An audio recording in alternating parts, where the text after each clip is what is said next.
अस्सलाम वालेकुम जी। मेरा नाम आसिया है। मेरिया दो बेटियां एक बेटा है। एक बेटी मेरी तलाक हुई, ओदियां दो बेटियां ने, वो भी मेरे कोल ने। जेड़ा मेरा बेटा है ओदियां दो बेटियां ने, वो नशा करदा, नशे ते लग गया।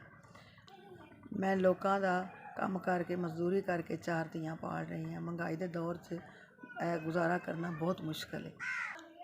एक मेरे कोल कमरा है जेड़ा लोकां दे तावन नाल मैं बना चुकी हाँ, तो ओहदे विच गुजारा हो रहा है। मैं किचन बनाना चाहनी हाँ। एक मेरे भाई ने मैनू इट्टां लै दित्तियां ने, एक मेरे भाई ने मैनू 4-5 गुत्थियां सीमेंट दियां आखियां ने।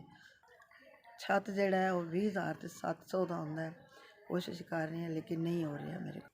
सर्दी आ रही है, अगों शुगर की मरीज़ हाँ। धुंदां दे विच सर्दी च बाहर बहना बहुत मुश्किल है। किन्नियां सालां दी ख्वाहिश है कि किचन बन जाए, लेकिन वो मेरी ख्वाहिश पूरी नहीं हो रही। अल्लाह के दर की आस ला के बैठी हुई हाँ, अल्लाह आस पूरी करेगा। सर्दियों के विच मैं बच्चे अंदर कमरे च रखा दी हाँ, मैं उत्थे गुन्नन पकान करा दी, बहुत मुश्किल है।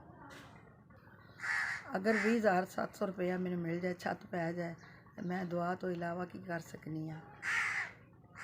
मैं तो एक मजबूर ते बेसहारा औरत हाँ। अल्लाह तो बाद कोई आसरा नहीं।